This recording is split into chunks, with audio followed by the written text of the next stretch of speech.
Alright, and we should be live. Going back to building Myrkul some more. I did actually hit done, and we are updated to number 19. I hope I did. It's probably going to be two 18s in a row.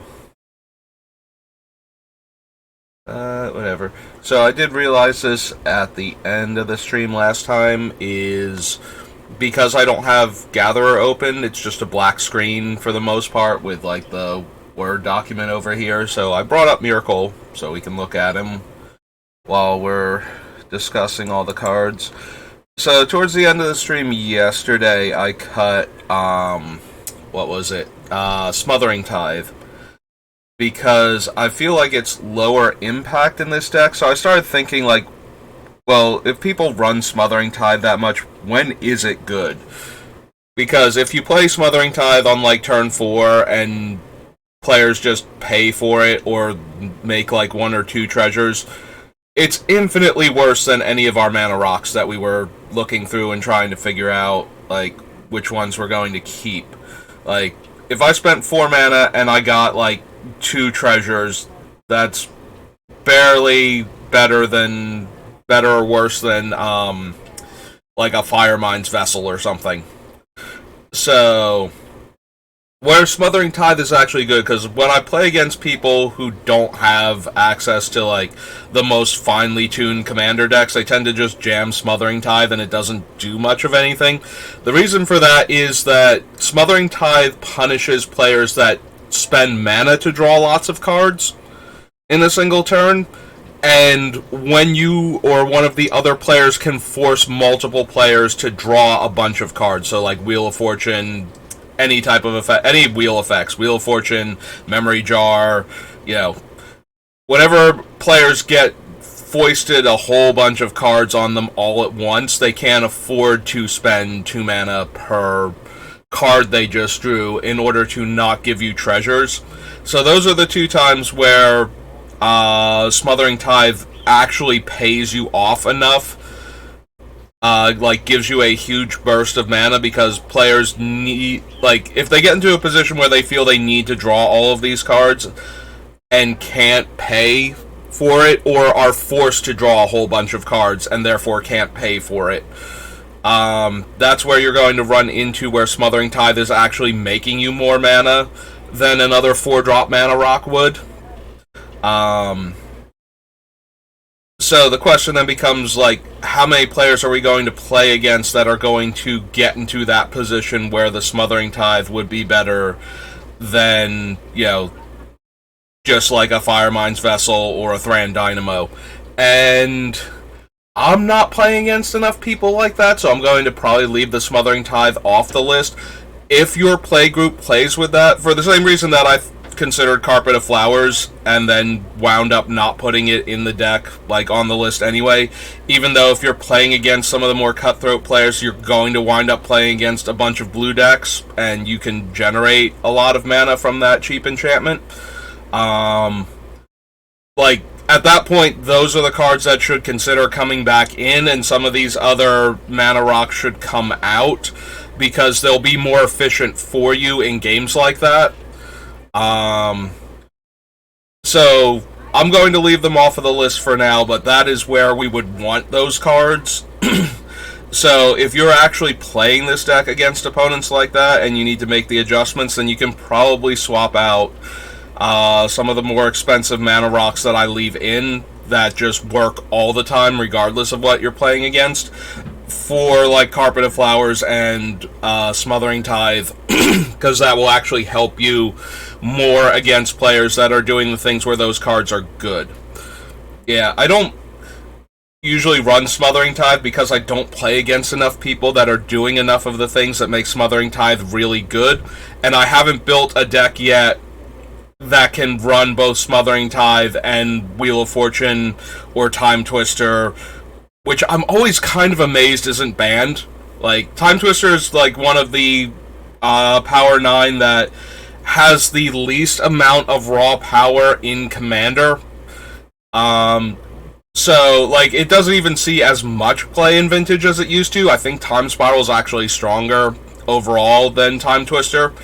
because if you can cast Time Spiral, you get a mana rebate, and you can play your spells more spells on your turn, especially if you have like Tolarian Academy with a bunch of artifacts, where even if you're only untapping the one land, you might get back your full 6 mana for doing that, whereas you would only have like 3 of it if you cast Time Twister off Tolarian Academy. You'd have like 3 floating afterwards in that scenario. So, but yeah, Time Twister is actually legal in Commander, so if you have it and you're playing blue and you want to force your opponents to draw a bunch of cards, that is, and that's the kind of situation where Smothering Tithe goes way up in power level, is when you can force the opponents to draw the cards, especially, because at least when they have control over it, like, they don't have to cast Blue Sun Zenith or Stroke of Genius, or, I mean, they're going to cast Decree of Pain, like, they're casting it to kill all of the creatures, not necessarily to draw all the cards, so they just have to suck it up and deal with the fact that you get a bunch of treasures. I mean, sometimes you do cast Decree of Pain just because you want to draw all of the cards forever, but, yeah, like, they're doing it to wreck the board state and get a bunch of cards out of it, not just because they want to draw a lot of cards normally. Sometimes if you're a combo deck, you will cast it just to draw like 4 or 5 cards and kill everything on the board. So that way you can try and get your last combo piece into hand, but...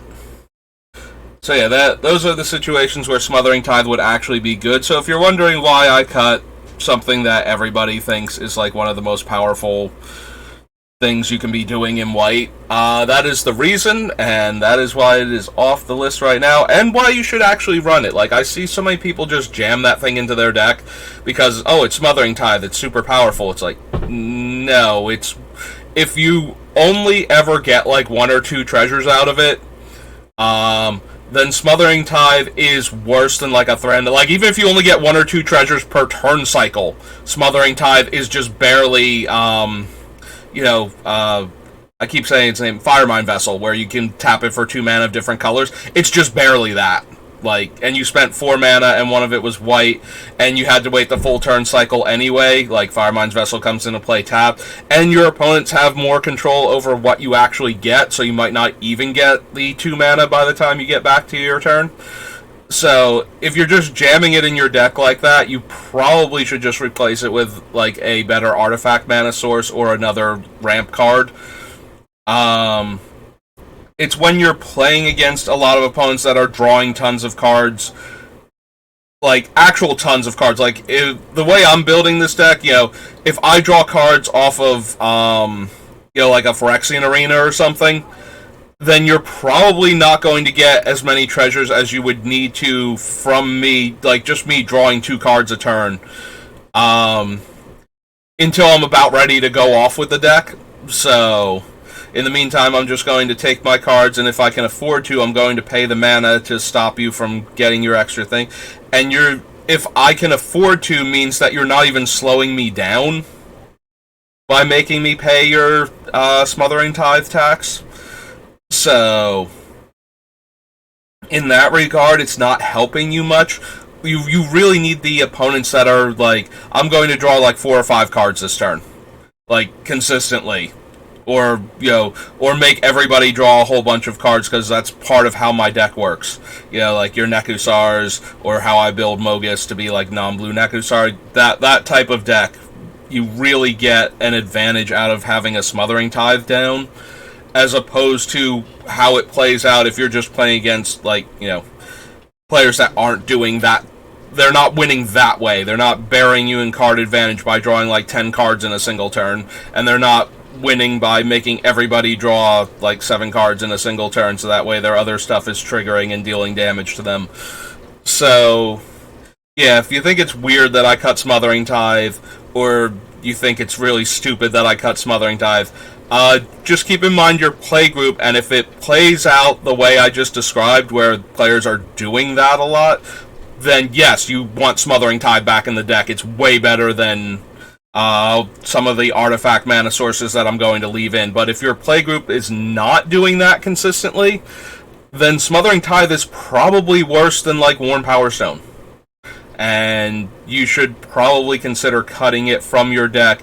and like hang on to it because you might switch up play groups, or some like the play group might evolve to the point where Smothering Tithe goes back to being good, or actually becomes good again. You know, goes becomes good, like actually is a good card where it feeds into your strategy or punishes the opponent's strategies, as opposed to just, oh, it's a good card that people say I should run and I'm just going to jam it in the deck.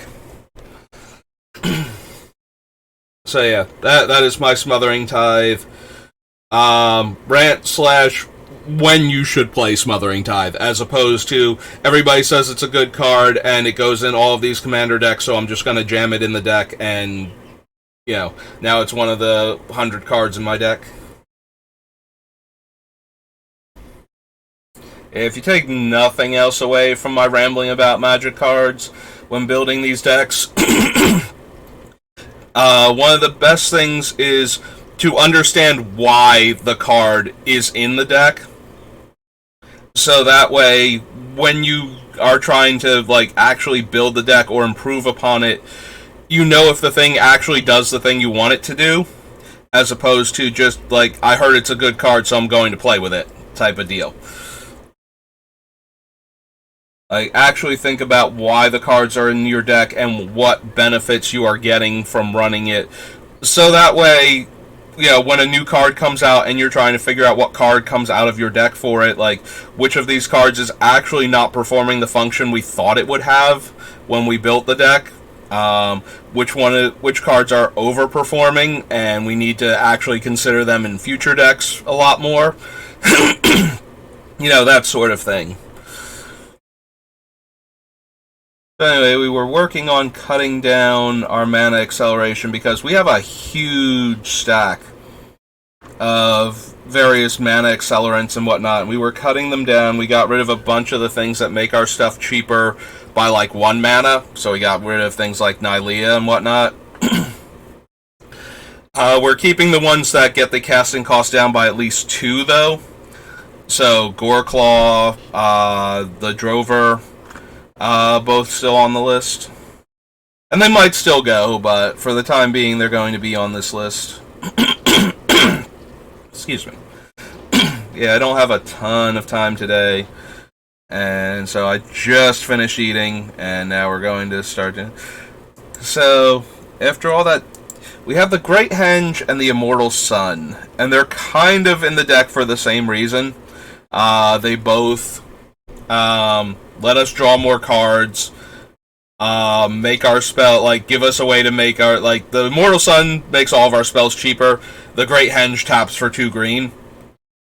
And they both have some other text going on. The Great Henge can be a lot cheaper than the Immortal Sun. Like, it starts off at 9 versus 6, so you need at least 4 power in play before the Great Henge becomes cheaper than the Immortal Sun. But you do get to draw more cards if you're casting creatures. If you don't have creatures, or you're not casting creatures frequently, then the Immortal Sun just guarantees you a card every turn. I'm more inclined to keep the Great Henge than the Immortal Sun. Real quick, since I already have Gatherer open anyway, let's duplicate tab and look at the Great Henge for a second. I'm really curious if it will allow our 1/1s to survive Heartless Summons. So, Henge. Whenever a non-token creature enters the battlefield... Okay, so it would not allow them to survive. Because they do have to enter... They don't enter with an additional 1/1 counter. They enter, and then it puts a counter on them and draws us a card. So, all of our, like, 1 toughness creatures would still die if we had... Heartless Summons out. I just wanted to check that and see, because we also have the 2 Anthem effects that would let them survive if they stay in the deck all the way through. So, Mirari's Wake and Marshall's Anthem.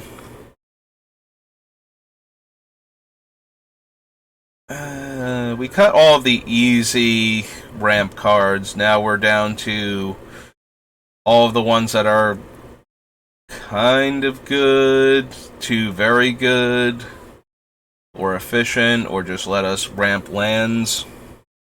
I'm wondering if the Wood Elves is going to get cut, and we're just going to wind up with Burnished Heart and Sad Robot as our artifact mana sources. Or as our land rampers, rather. Alright.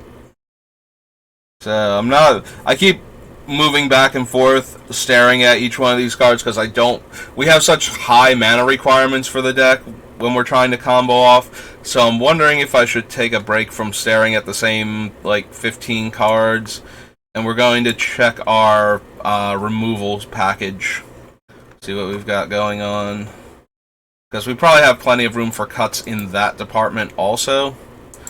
So, swords, Wrath, Creed, Library, Initiates, Altar. We can also take a look at the tutors soon, because the tutors probably need to get cut down dramatically too. We have almost every tutor in our colors in this pile right now.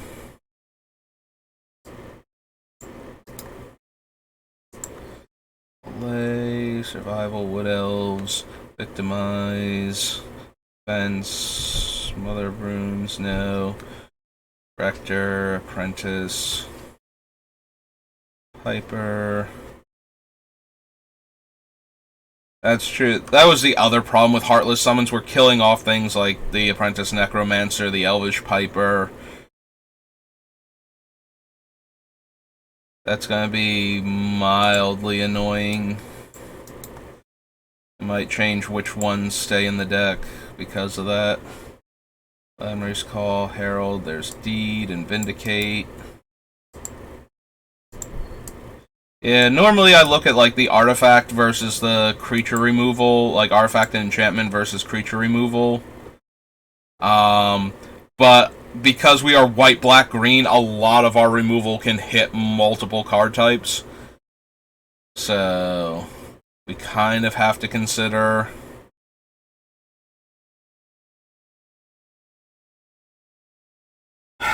We're also losing out on a bunch of potential combo pieces.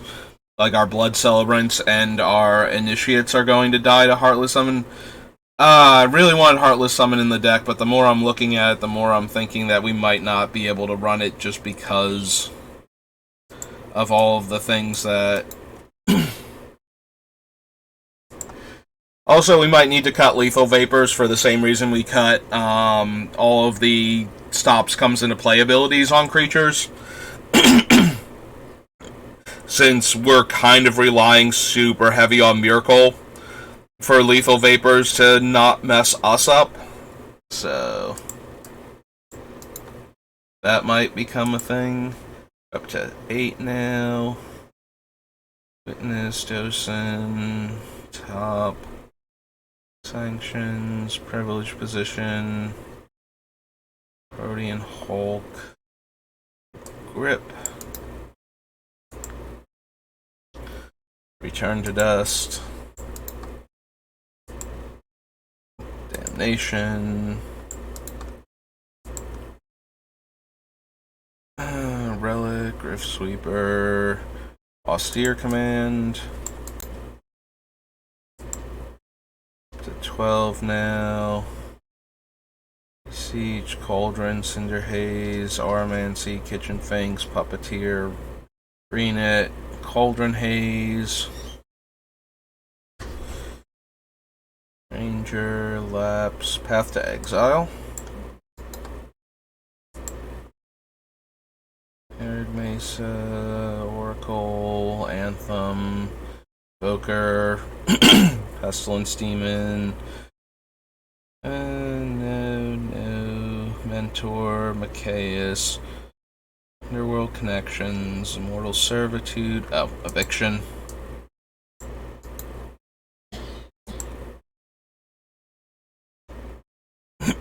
Ashen Rider. I mean, yes, I have Ashen Rider on here because he's removal. Yeah, I think we should put him in the list. I might be cutting Ashen Rider just because I don't have enough ways to get him into the graveyard from our hand so that we can reanimate him in the first place, so he might actually be a cut. Athreos, Eidolon, Thought Render. Miss anything? Alright, yeah, that's where Ashen Rider came from. Utter End to 16. Ulamog is technically removal also. Like, that's one of the main reasons why I run him. 18.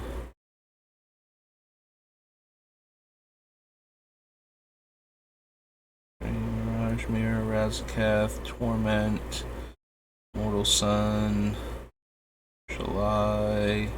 There's Trophy. Trophy is 19. Casualties will be 20. So, yeah. Alright, so we're on Casualties of War. Let's go down here. Removal.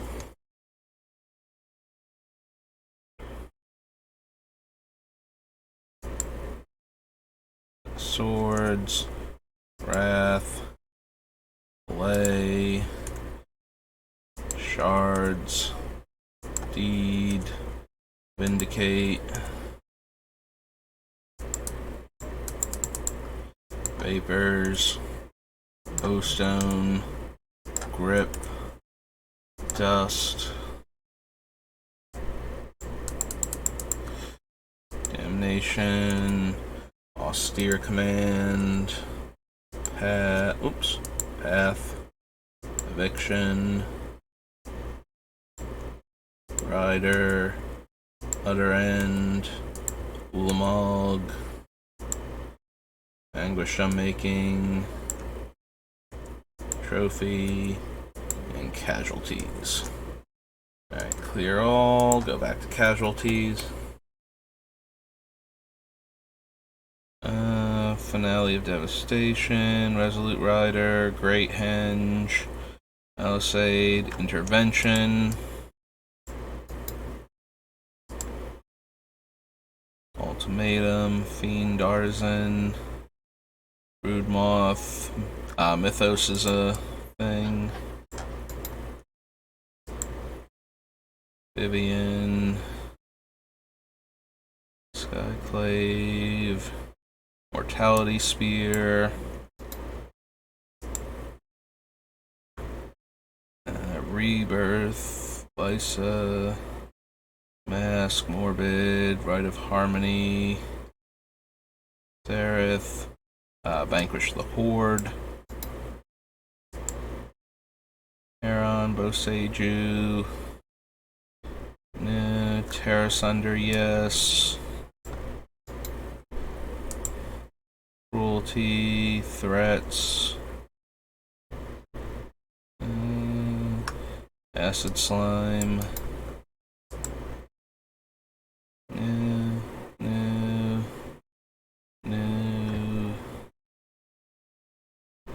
Giver. Abiding Grace. Damn. Damn goes on the list. Solitude goes on the list. Adama, Magus, Slash the Ranks goes on the list. Myrkul himself.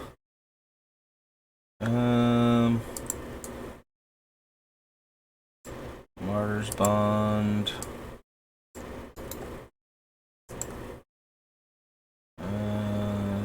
Protection. Windgrace's Judgment. Oops. Come on. Get on my list. Up to 11 now. Guardian Augmenter. Body Count, no. Crescendo, no. And Mana Crypt. Okay, so that is all of them. So we come back down here to Casualties. Roll down, we go Heliod's Intervention. Mythos. Mortality Spear. Vanquish. Terra Sunder. Acid Slime. Damn. Solitude. Slash the Ranks. Martyr's Bond. And Windgrace's Judgment. Alright. So this is all of the removal that we have. Alright, I'm going to be honest. We might cut Aura Shards here, which is weird, because Aura Shards is one of my favorite things, and we're still running a fair number of creatures. I guess I'm good. I keep doing this, like I'm thinking about cutting Aura Shards, and I'm like, well, I guess we'll wait until I've cut more of the creatures, because either we're cutting a bunch of little creatures anyway, which dramatically reduces Aura Shard's potency. We're also not making creature tokens anymore, so that's another thing that makes Aura Shards go from like a 7 to a 10, is when you can just make a dude at instant speed and blow up their stuff.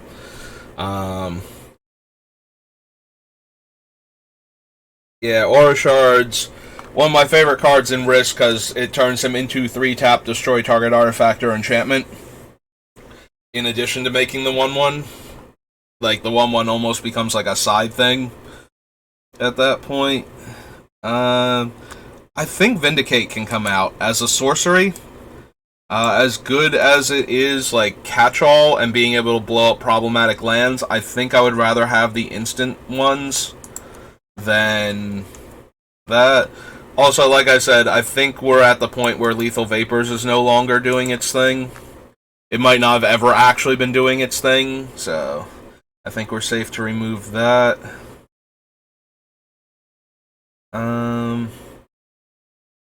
We have a decent number of exile effects that can hit multiple permanent types, so I think we're good to cut Return to Dust here, even though it could hit 2 things. Also, did we not have Farewell in this deck? Like, was that never a consideration?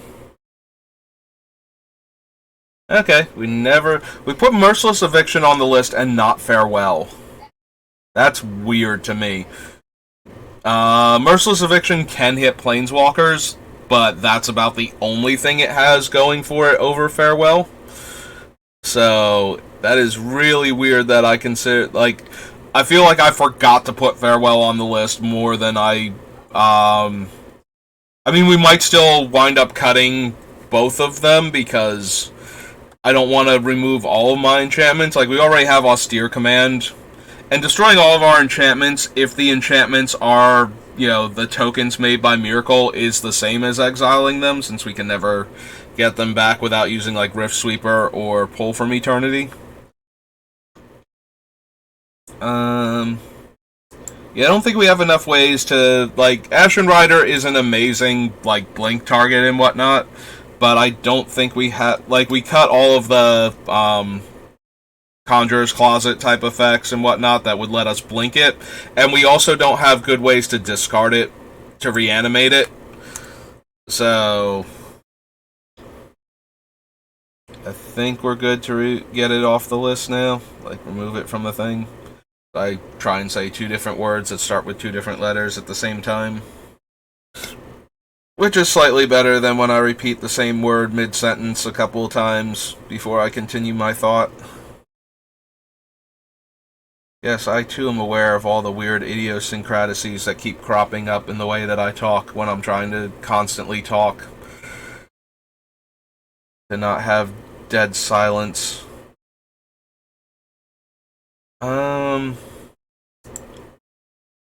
Yeah, I think we're going to go versatility over repeatability and cut the Allay.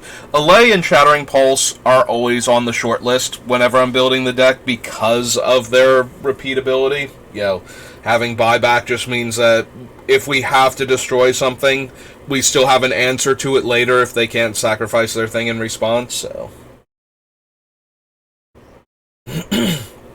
Or otherwise protect it.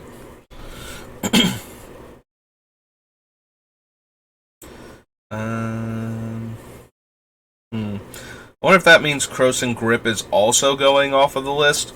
I do like Croson Grip a lot because it takes away a lot of the ways to stop the opponent from doing the thing.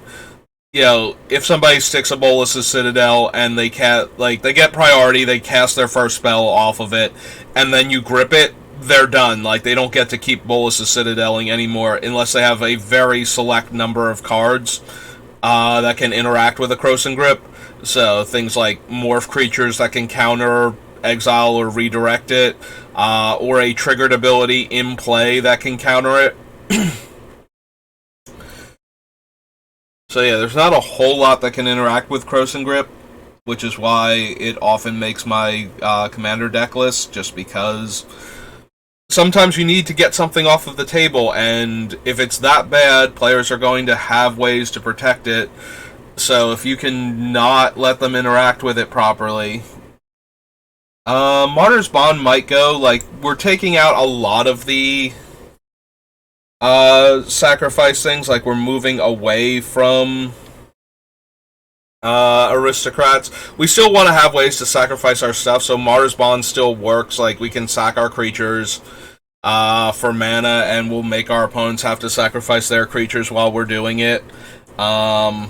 But I don't know that we're going to have the other card types enough in the deck that we're going to be sacrificing them for anything. So we might not be able to trigger Martyr's Bond as much as we would like to.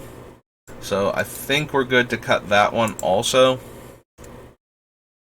If we wind up with more sacrifice things than I thought we were going to have, you know, if the one thing from Weatherlight set stays in, the triple black enchantment, that's a name I keep forgetting, but that I always love because, you know, pay 2 mana, sack a permanent, draw a card.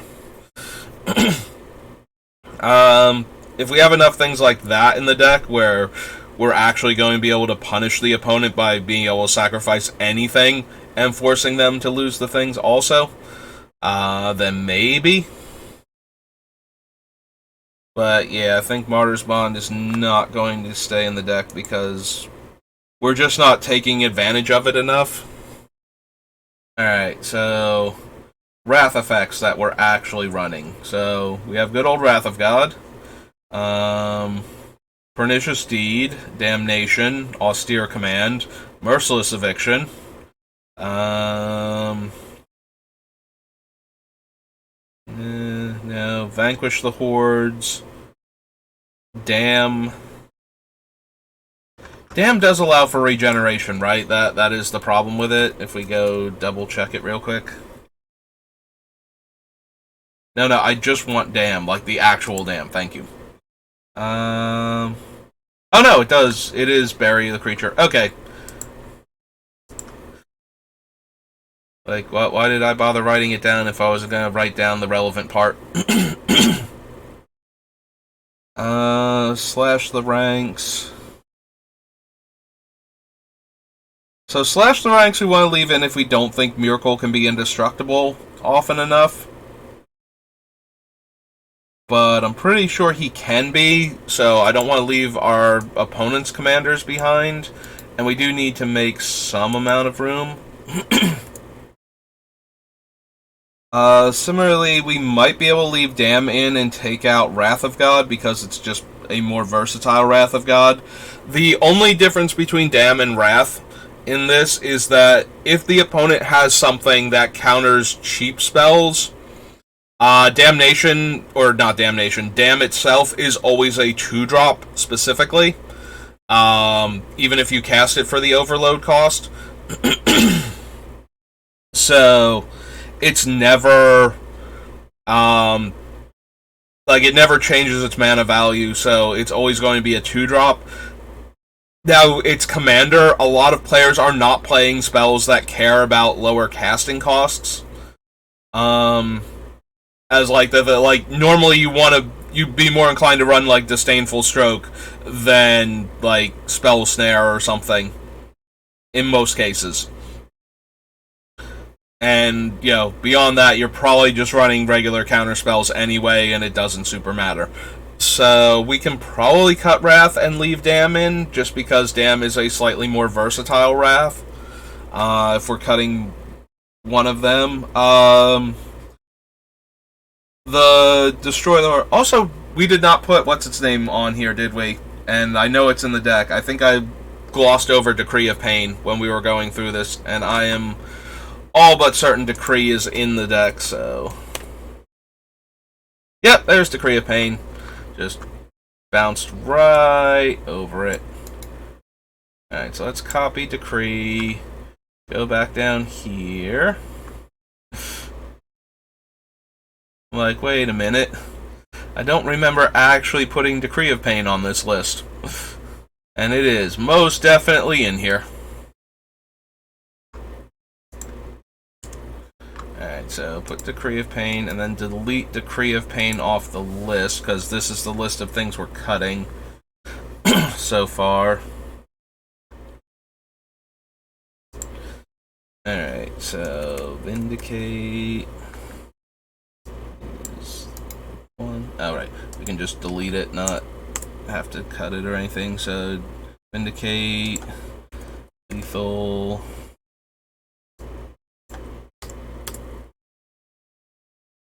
Return,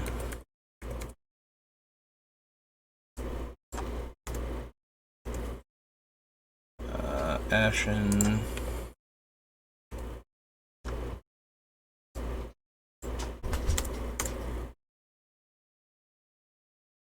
and Delay.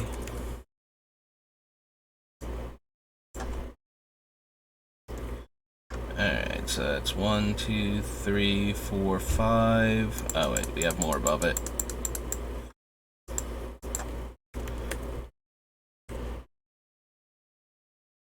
Martyr's Bond is 6.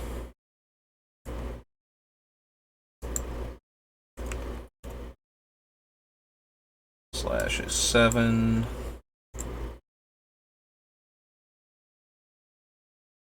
Alright, so that's 7 cards off the list. Brings us down to 203.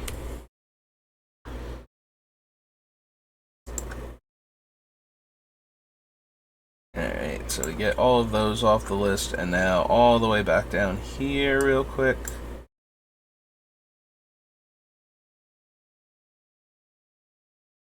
Alright.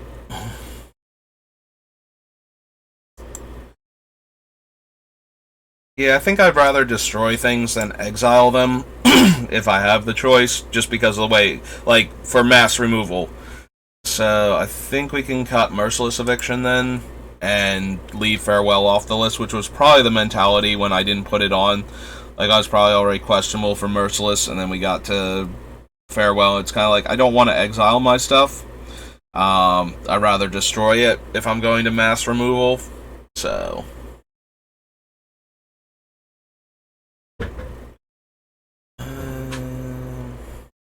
I really want to leave in the Heliod's Intervention because I want to be able to destroy large numbers of artifacts and enchantments without necessarily destroying all of my enchantments. So I think that we're going to leave in Austere Command most likely because we can just choose not to destroy enchantments when that's relevant. And it does give us the option if somebody else has a much better enchantment stack than we do at the time. We can just blow up all enchantments, and at that point, you know, it was more important to get all of their stuff off the board than keep what we had already built up. So I think it's okay to do that for right now.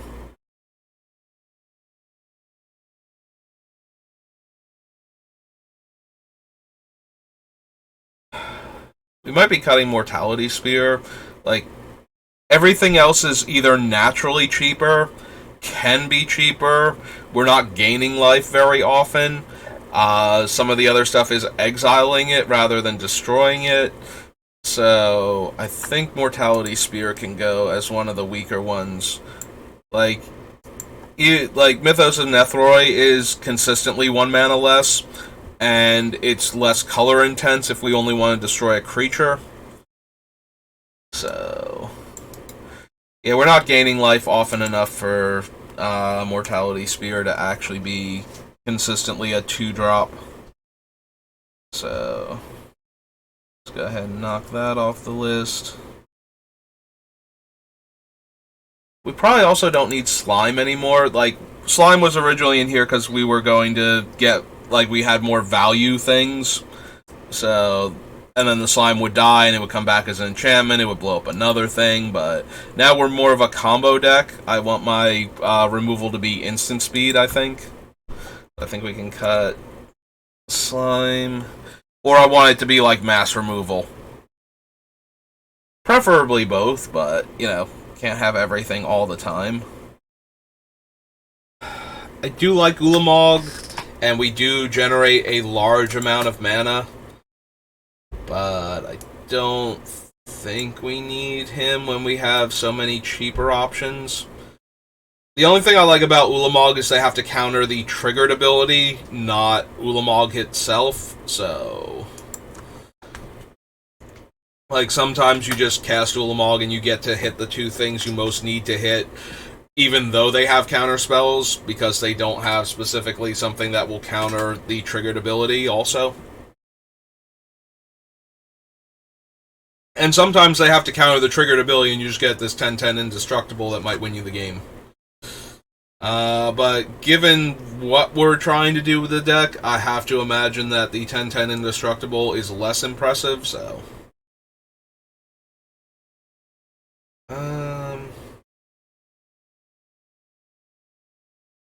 Let's see, we have Deed, O-Stone, and Austere Command right now. As far as just blow up the world cards. I don't think we need all three of those either. Especially not when we have things like Windgrace's Judgment and Casualties of War, where we can hit multiple permanents. So we probably don't need all of those. So if I had to choose, I think Deed goes first. It's basically my least favorite one of the group.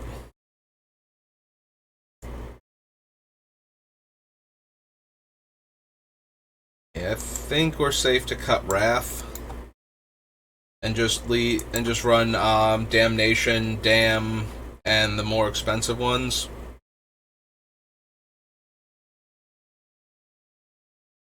I do like Vanquish the Horde because a lot of times in multiplayer, Vanquish the Horde is 2 white Wrath. Like, there have to be less than 5 creatures in play before it's Wrath of God, and less than 4 that you need to kill before it's a more expensive Wrath. So I think we're going to wind up with it. Like, the only thing is it does allow for regeneration, which is not a huge thing in Commander, but sometimes it is. And when it is, it's kind of annoying when you don't have, like, the berry effects that you need. But at the same time, that discount is huge. This one is more likely to be cast for 2 mana than the Mortality Spear is in our deck, so... Can probably cut Solitude. We already have Swords and Path, and we're going to need to make room for other things. We can only run so many different versions of Destroy Target Permanent, and so many versions of Exile a Creature and whatnot, so I want to basically focus on the ones that either have the most versatility, the lowest casting cost, whatever advantage you can get from having this one specifically over the other ones. Like, eventually we're just going to have to whittle it down until it's like, well, do we want more versatility? Do we want exiling? Do we want cheaper casting costs? Like, we've got cards that kind of do everything, but we can't run every single one of these. So the question then becomes, like, which ones are going to make it into the deck?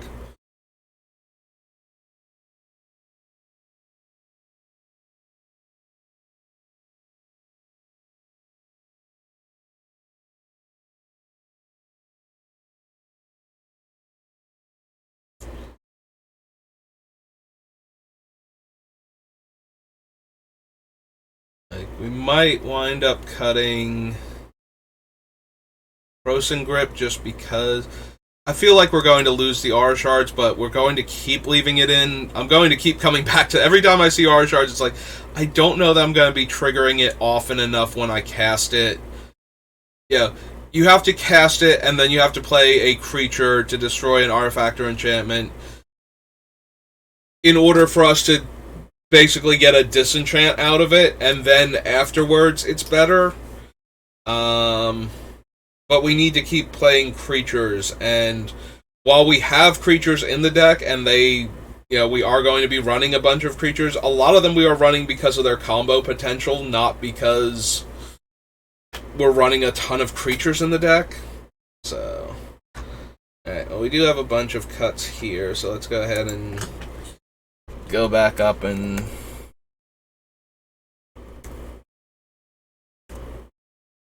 there we go.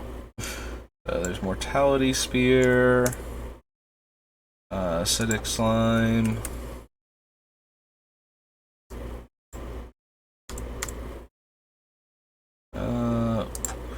Ulamog,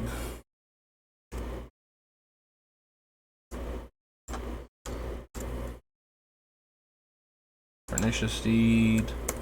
Let's just go Deed. Wrath. Yep. Yeah.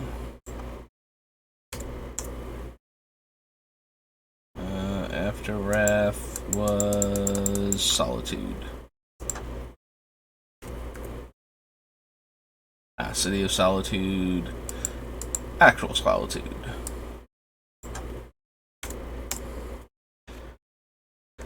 Okay, so that is 1, 2, 3. Ulamog is 4, 5, 6, 7. I don't think I cut Eviction off of the thing, so that's 7 cards. Let's go back up here. Oops. 7, so 196. And yeah, let's go find Eviction. That's what I thought. Okay, all better. Then we can clear the clipboard. Alright, down below 200 cards. Only like 130 some odd cards to go.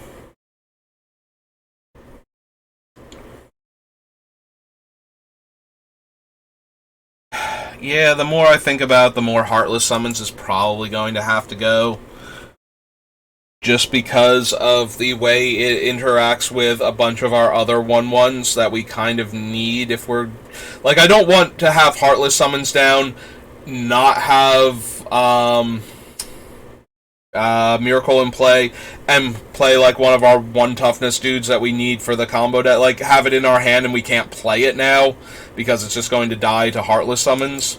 Like, it is super helpful to get 2 mana off of the cost of our stuff, but I think we have to cut it just because it kills our little 1/1 combo piece enablers.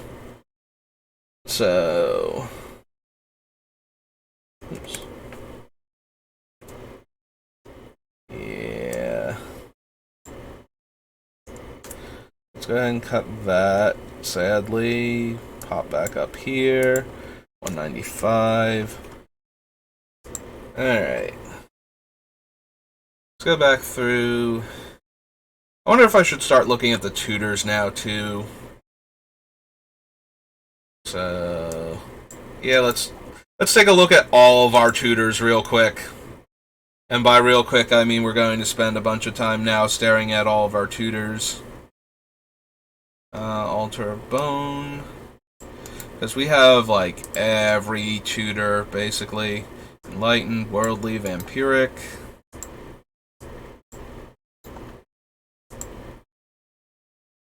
Vampiric. Also, Natural Order. Yeah, Natural Order also has to go in the same pile. Vampiric. All of the Wild. Infernal Tribute. Survival is a tutor.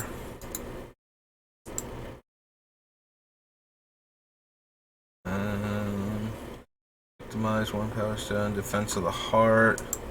We are using Defense of the Heart to tutor the creatures into play, so it is another way to search up the things that we need in play.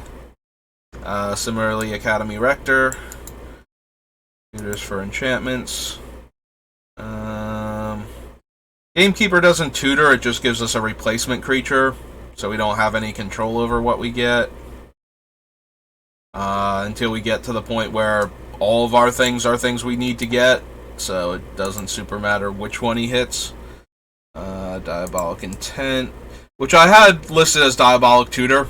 Like, I just kind of, brain was like, this is a tutor, and it's got Diabolic in the name. Its name is Diabolic Tutor now. But yeah. Arena, Caretaker, Bodyguard, Safekeeper. Fierce Empath is a tutor. Gilded Lotus, Lightning Greaves, O-Stone. Tooth and Nail tutors.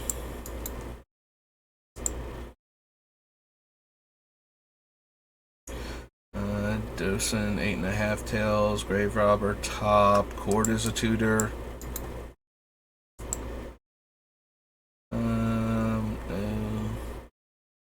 Rhodian Hulk is a tutor. Like, that's why we're putting him in the deck, is because he can tutor a bunch of stuff, so. Death Renders from hand. Primal Command is a tutor. Idyllic Tutor, unsurprisingly, is a tutor. Revelark, Barrington, Beseech is another tutor. Cinder Haze. We're up to 19 out of 24. I have to be careful. Primus should be in our removal pile, too. Alright, well, meantime, Ranger is a tutor if we wind up running the little guys. Which I'm starting to think I'm going to cut a bunch of the little guys, but there are a couple of them that are actually more combo piece than Protect Myrkul. So we might still run him just because he can get those and is a creature. Chalice, no.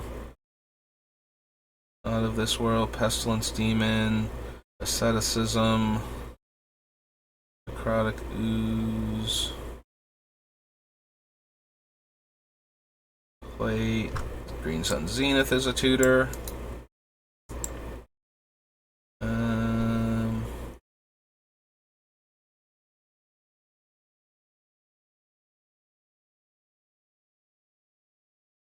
That's not the name of this card, is it? Underworld Connections is the thing from the Commander set.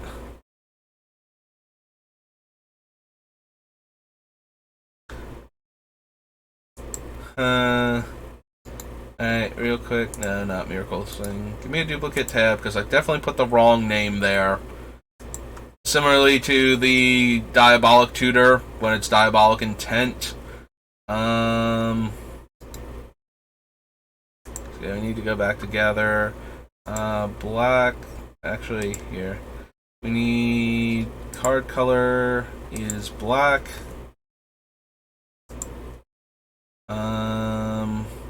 Expansion is Return to Ravnica. And subtype is Aura.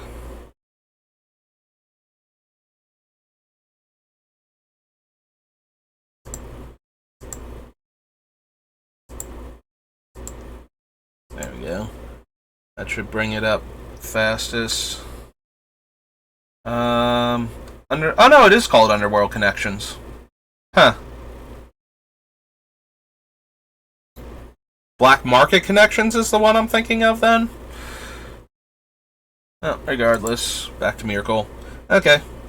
Well, that can stay as is. I forget how many cards I have over here now in the list. So we were on Underworld Connections. Let's just come down here real quick and start putting tutors on our new third list. Alright, there's Windgrace's Judgment. So we come down here, we go tutors.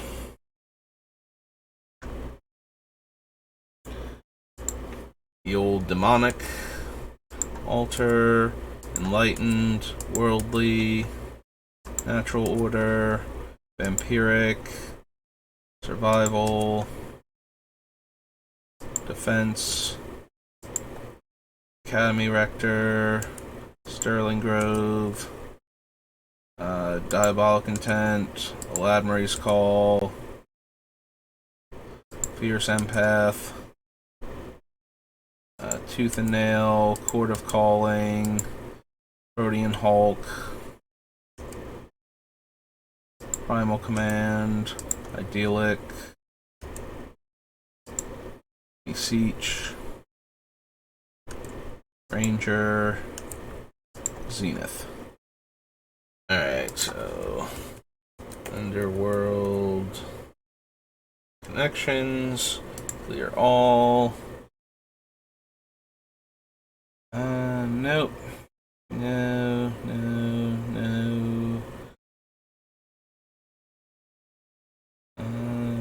Nope. So DC is a tutor.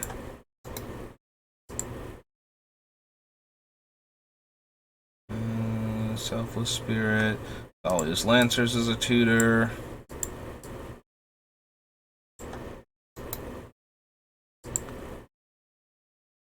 Intervention, Walking Ballista, the Viziers, Mirage Mirror, Razaketh is a tutor.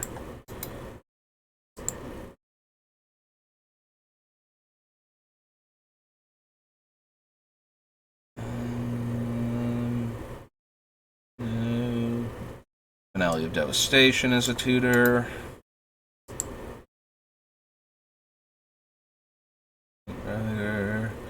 Intervention, Champion, Ultimatum, Fiend Artisan is a tutor.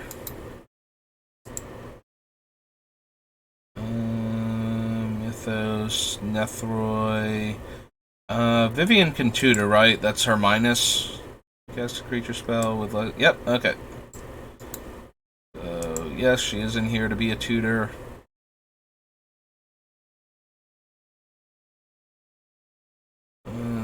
Rebirth. Lysa. Turn Timber isn't full on a tutor, it's close though, but. Harmony, Sereth, Vanquish.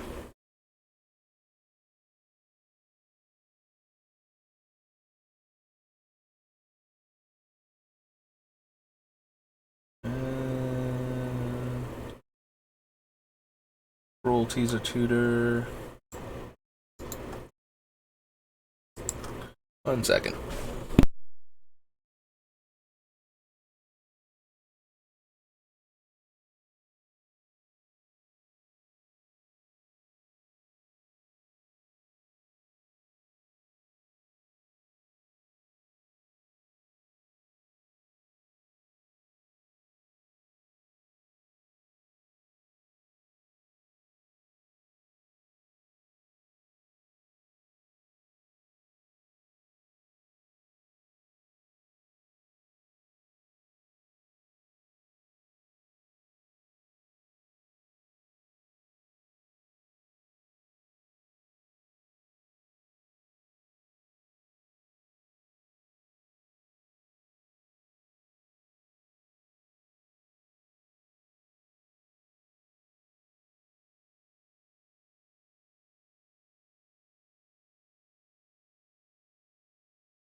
Hey, and I'm back. Threats Undetected is a tutor. Sylvan Tutor is, in fact, a tutor. Imperial Seal is a tutor. Grim Tutor is a tutor. Again, unsurprisingly, Fauna Shaman. 12 now. Woodland Bellower is a tutor.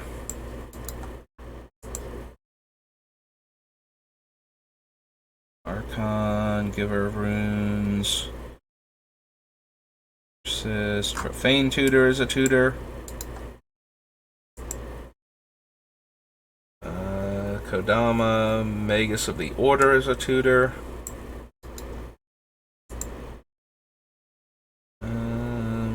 Bastion, Arcane Signet, Protection, Judgment, Rescuer, Carrick, Flawless, Guardian Augmenter, Body Count, Grand Crescendo, and then we're on Mana Crypt. Okay.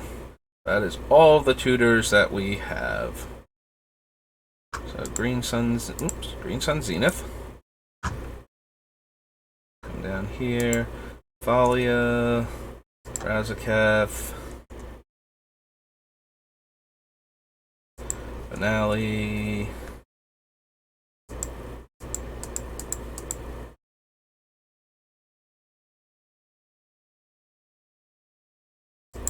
Fiend Artisan, Vivian, Cruelty, Threats, Sylvan Tutor, Imperial Seal, Grim Tutor. Oops, haven't been putting spaces. Fauna Shaman, Woodland Bellower, Profane, Vegas. Alright, if we delete some of these more wordy ones, we scroll all the way to the bottom. Yeah, that's what I thought. It's like there was other stuff on this list in between those things, and I couldn't scroll down all the way. So Green Sun Zenith. So DC was on the list. Get rid of Razaketh. Get rid of Finale, right? We have Finale on the... Yeah, there's Finale. Alright, so we delete Finale off the list.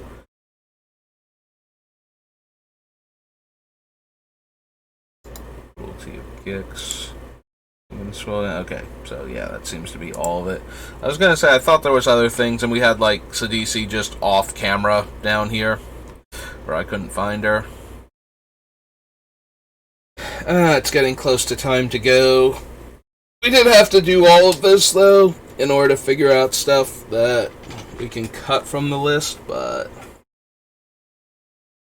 Alright, so we have all the tutors separated, so next time we'll work on that, start cutting tutors. We can probably cut, like, originally the Altar of Bone and Diabolic Intent were really high on the list because they let us sacrifice our stuff. So were the Natural Order and the Magus of the Order. But now that we're moving away from that part of the deck, I think we might want to cut them. Also, I need to check and see like how many legends I actually have for Thalia, how many cheap green creatures we actually have for the Bellower, how many expensive creatures we have for the Empath, and all that's going to take a lot of time relative to what I have left. So I think here's a good place to stop. Probably won't be on tomorrow. Mom has a thing and she needs my help with it, so that's probably going to eat up most of my morning. So that's going to do it for me today. Thanks for watching, and I'll see you next time. Have a good rest of your day.